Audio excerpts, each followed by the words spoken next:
these movies that come out that are funny for one reason or another, what's gonna send this one over the edge? What's gonna be different about this one?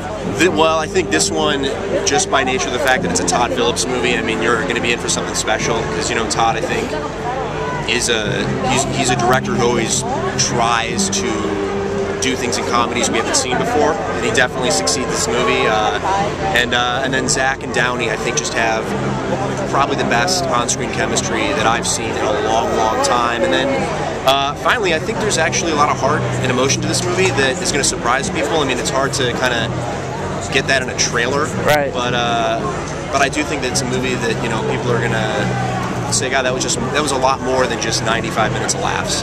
Is there room for improvising, and do you like when that happens, like words are changed? Well, Robert Downey Jr. and Zach Galifianakis, no, they never improvised. They improvised all the time, and you know what I mean? Do you give them kind of a couple options, like go here, go here? But I mean, no, it's Todd's. I mean, yeah, Todd's. Like, here's the thing: Todd's a great improvisational guy in his own right. So you've really got three brains working simultaneously while shooting a scene, which, you know, is a very rare and awesome thing. And, you know, for a writer, the challenge is to deliver the scene as well written as you conceivably do it, but then it's the greatest joy to watch them take that, bring it to life, find new jokes, find stuff that really, I mean, there's some things you can only find when it's two dudes living it in the moment, and there is nobody better than those two guys at that. Now, how much of your own life was put in this?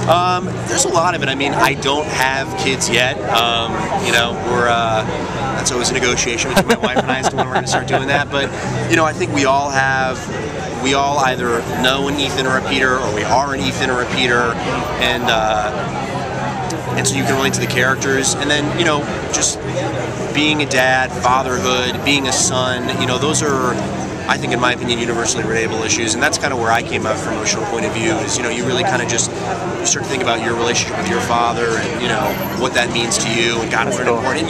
And with Todd, the thing is, you look at his movies, and he sort of, it's almost like he grows up with his movies. He started out making Road Trip, which is college kids, and he goes out and makes Old School about adults going back to college, and, you know, Hangover is a bachelor party and a wedding, and now, you know, he's making a movie about fatherhood. And, you know, I do think that's something, whether or not you have kids, when you get to a certain age, that's on your mind, and sort of the pressure of that responsibility and what it means. And so I think there's a lot of comedy to be mined from that. Any room for Due Date 2?